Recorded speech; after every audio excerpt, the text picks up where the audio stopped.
It's great to be on. It's so good to be here. I can't believe all the people here early in the morning. I think people think of Netroots people as, working till 1 in the morning and they're blogging. Here they all are, 8 in the morning. I think they're here. They're a little blurry-eyed and going heavy on the coffee right now. See, last night, Russ Feingold was here, Howard Dean was here. They're hitting actually on the same things that you were talking about this morning, about that the corporate money in politics and how that seems to be ruining things. I'm looking for what reforms might be coming down the pike that can somehow give us at least more transparency or let us fight that?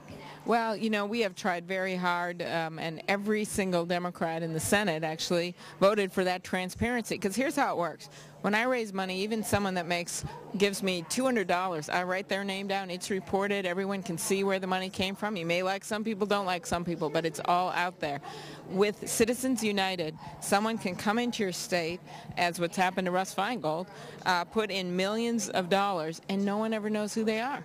They could be 3 oil guys from Texas. And that's what's so incredibly imbalanced in the system right now, and why we want to get that very transparent process, and why we tried so hard to enact legislation that would require the reporting. I mean, how hard is that?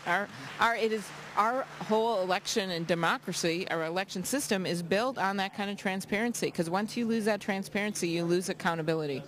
Minnesota itself is fighting with some of that transparency. The Finance Campaign Board here for state elections, but they also oversee, all the money in the state, trying to figure out what they should do about corporate donations to issues, and who's going to fund the anti-gay marriage amendment.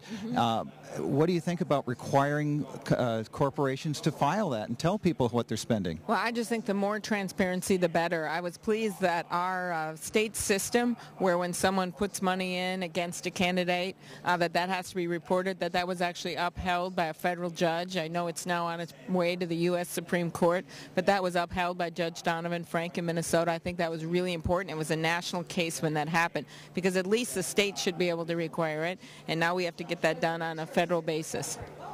The state itself, I know I'm talking state issues here, but your state, you pay attention to state politics as well. Governor Dayton's facing some enormous challenges here as he's heading towards a shutdown.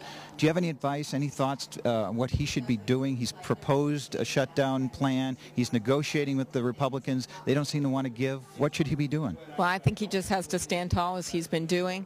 The people are with him on this. When you look at polling, whatever you want to do, when you talk to people in grocery stores, they think it's got to be shared sacrifice. Things are messed up on the state basis, federal basis. He was left with a big budget problem. So you've got to have that mix of spending cuts and then some revenue.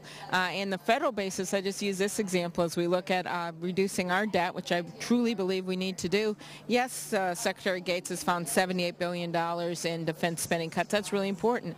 Yes, there's ways we could do some other things with spending cuts. But you also look at the fact that if we just go back to the Clinton tax levels, for people say even making over $1 million a year, that would bring in $360 billion in 10 years on the federal budget debt.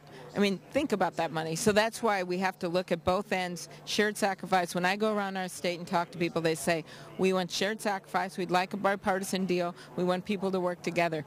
That's the message that's got to go to the other side. Senator Amy Klobuchar, I know you've got to run. You've got all sorts of things going on, but really appreciate you spending some time with us here today. Well, it's great to be here. A lot of action around here. I recommend people stopping by. Thank you. Thank you.